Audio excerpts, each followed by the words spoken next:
وہ حدیث جو سنا دوں آپ کو، آپ صلی اللہ علیہ وسلم بیٹھے ہوئے ہیں صحابہ کے پاس، اور آپ صلی اللہ علیہ وسلم نے مسکرائے ہیں، اور اتنا ایسے مسکرائے کہ آپ صلی اللہ علیہ وسلم کے دندان مبارک نظر آنا شروع ہو گئے، اور صحابہ نے پوچھا یا رسول اللہ صلی اللہ علیہ وسلم آپ کیوں مسکرائے ہیں، آپ کیوں اتنا خوش ہوئے ہیں؟ تو آپ نے فرمایا کہ میری امت کے دو بندے اللہ کے سامنے پیش ہوئے ہیں، ایک پر ظلم ہوا، ایک نے ظلم کیا، تو جس پر ظلم ہوا اللہ اس کو فرما رہا کہ اوپر دیکھو، وہ اوپر دیکھتا ہے تو اسے جنت نظر آتی ہے، تو پوچھتا ہے یا اللہ یہ کس کی جنت ہے؟ اللہ فرماتا ہے یہ اس کی جنت ہے جو اس کی قیمت ادا کر دے۔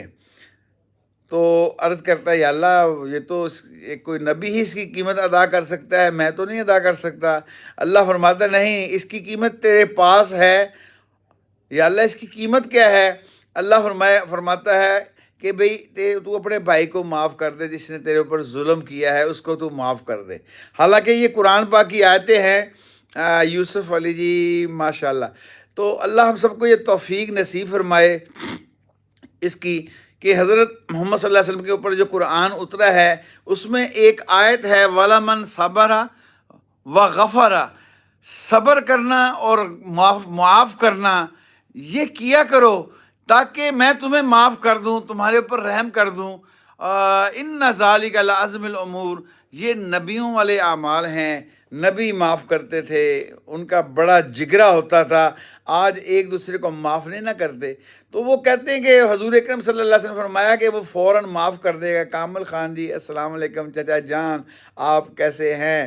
ماشاءاللہ جی زینب، میں زینب جی، اچھا وہ زینب رضی اللہ تعالیٰ عنہ والی جو حدیث ہے میں بعد میں سناتا ہوں، وہ رسول اکرم صلی اللہ علیہ وسلم رات کو ہم نے مسجد میں تعلیم میں وہ پڑھی تھی، تو میں وہ بعد میں سناؤں گا، زینب بیٹا وہ میں بعد میں سناتا ہوں۔